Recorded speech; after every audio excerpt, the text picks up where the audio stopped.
recordes e que disseram que não poderia ser construída. Quando eu aceitei essa empreitada, muitas pessoas vieram me aconselhar dizendo que nunca daria certo e que não fazia nenhum sentido.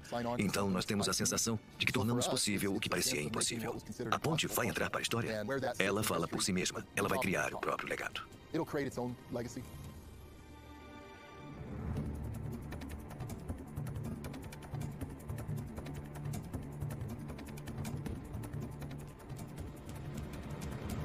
Elas são constituídas por partes que medem 3 metros. São como blocos de montar imensos. Para empilhá-los, são usados guindastes gigantes, que alcançam centenas de metros e aguentam até 40 toneladas. Ao longo dos meses, as colunas dos 2 lados do rio são erguidas lentamente. As colunas medem um pouco menos de 100 metros. É quase a medida de um campo de futebol. Com a fundação e a entrada da ponte prontas, a equipe começa a parte mais desafiadora. A construção de um arco apoiado em nada.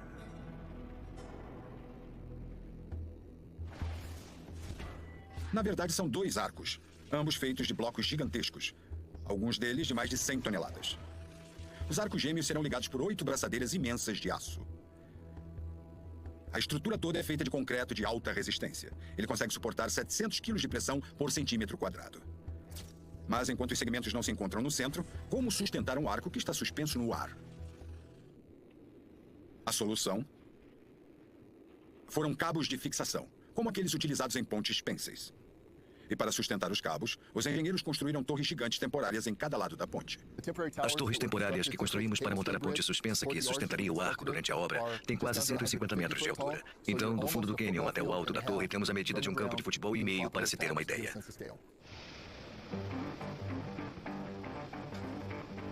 As torres são tão grandes que foram construídas por partes, como tudo mais.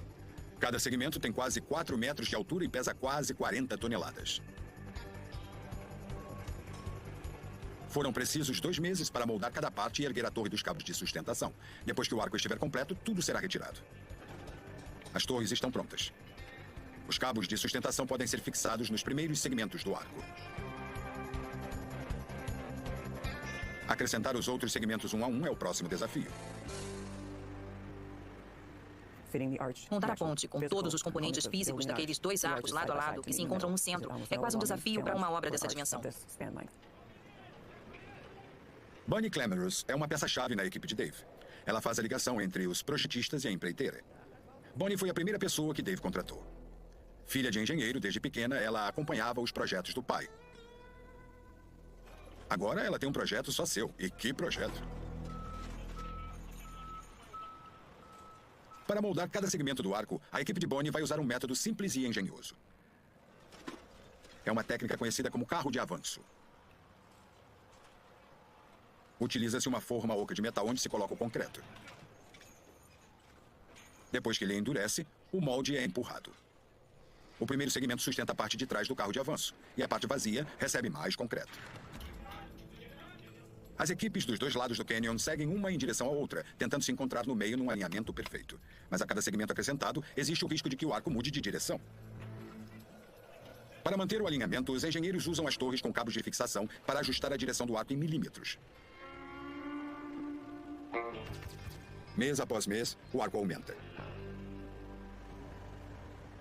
Até agora, os engenheiros utilizaram guindastes gigantescos para trabalhar sobre o desfiladeiro, mas o alcance deles foi ultrapassado. Vamos atravessar um cânion de 250 metros de profundidade e não existe possibilidade de colocar um guindaste aqui para construir o arco. É física básica. Quanto mais alto o guindaste deve alcançar, menos peso pode carregar. Para trabalhar no meio do desfiladeiro, é preciso outra tática perspicaz. Um teleférico de alta tecnologia e grande capacidade. É a melhor forma de levar funcionários e materiais para o outro lado do rio. Na verdade, trata-se de 2 linhas paralelas que são sustentadas por 4 torres, 2 de cada lado da ponte. Montar isso é um grande desafio. Fica a 100 metros de altura e são 760 metros entre as torres. Os cabos principais que carregam o teleférico e a carga têm 7,6 centímetros de diâmetro. São 2 cabos. É preciso muito planejamento e coordenação. 2 cabos de aço levam o teleférico ao outro lado do cânion.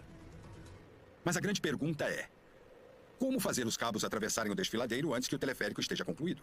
No primeiro dia, construímos as torres e usamos um helicóptero para levar um cabo de 1,3 centímetros. Depois, amarramos nele um cabo de 2,2 centímetros e fomos puxando outro cabo de 5,4 centímetros. Por último, colocamos cabos de 7,6 centímetros. Perigo, cabos em movimento. Cada um dos cabos consegue suportar uma carga de 50 toneladas. De certa forma, estamos construindo a ponte como se fosse um túnel. Só podemos avançar na entrada da obra. Então, o arco foi construído da mesma forma, com o material sendo levado pelo teleférico. Não é o teleférico mais rápido do mundo. Estamos aqui fazendo uma ponte de 576 metros com 2 teleféricos. Então é demorado levar o material para onde queremos. A demora pode atrasar o cronograma de Dave. Ele tem apenas 12 meses para cumprir o prazo.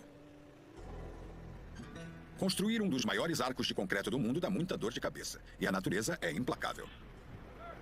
Tudo precisa ser feito lá do alto, 275 metros acima do rio. Então, os desafios técnicos já são muito significativos. E o desafio fica maior devido ao ambiente inóspito.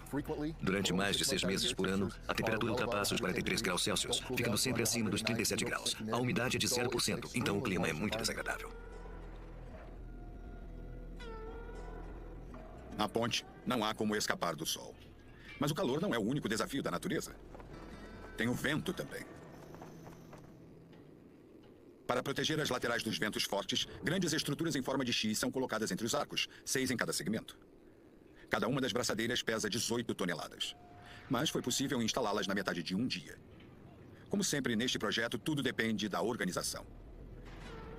Durante a construção, o vento forte é tão constante que até as torres dos cabos de sustentação tiveram que ser presas para não oscilarem. Há rajadas de até 145 km por hora, com a força de um furacão. Nas situações e momentos importantes, sempre tem alguma coisa que um grupo de pessoas menos qualificadas diria que é inviável, impossível, que é melhor desistir. Eu me sinto recompensado quando nós superamos isso. Trabalho impossível e clima inóspito equivalem a condições arriscadas, então a segurança é crucial. Os operários usam um cinturão de segurança como se fossem alpinistas. E poderiam ser. Ninguém esquece que o perigo está sempre por perto. Eles trabalham sobre as pegadas de fantasmas.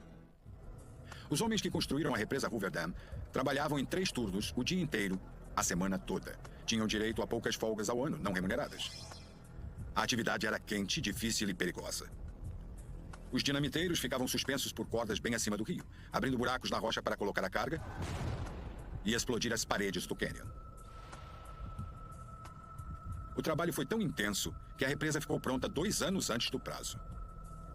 A segurança foi sacrificada em prol da rapidez e 112 operários faleceram. Lembramos que muitos encontraram descanso final na construção desta represa. A represa tornou a ponte necessária, porque superou as expectativas de qualquer um. A eletricidade criou Las Vegas. Antes, uma cidade pacata do deserto. Agora, ela é um oásis de neon. Oficialmente, Las Vegas é uma cidade há um século. Extraoficialmente, ela não era nada, até que a represa a iluminou e a colocou no mapa. 8 décadas depois, a represa não perdeu a capacidade de impressionar. Eles sabiam que estavam construindo um marco desde o primeiro dia.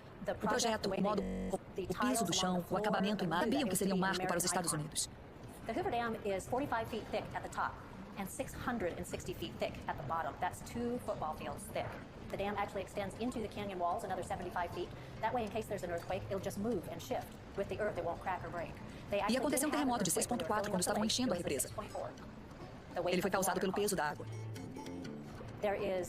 A represa tem 2.400.000 metros cúbicos de concreto. É o suficiente para construir uma estrada de 2 pistas de São Francisco até Nova York, inclusive com as calçadas. O concreto da represa foi construído no local, assim como o material do arco. Para fabricar tanto concreto, foi preciso construir uma fábrica a partir do nada. Misturar o próprio concreto permite que se mantenha a alta qualidade e a consistência especial necessárias para o arco. Na luta incansável para seguir o cronograma, o concreto é moldado à noite. Durante o dia, quando se enxerga melhor, as equipes montam a estrutura de ferro, ajustam os cabos de sustentação e fazem outros trabalhos delicados. Como de dia faz calor demais no deserto, despejar o concreto à noite ajuda a retardar o endurecimento inicial. O concreto toma forma enquanto esfria. O concreto de Hoover Dam é tão denso que continua endurecendo 8 décadas depois. Quando foi terminada, a represa Hoover era a maior do mundo. equivalendo a 60 andares. Esta miragem no deserto foi considerada a 8ª maravilha do mundo.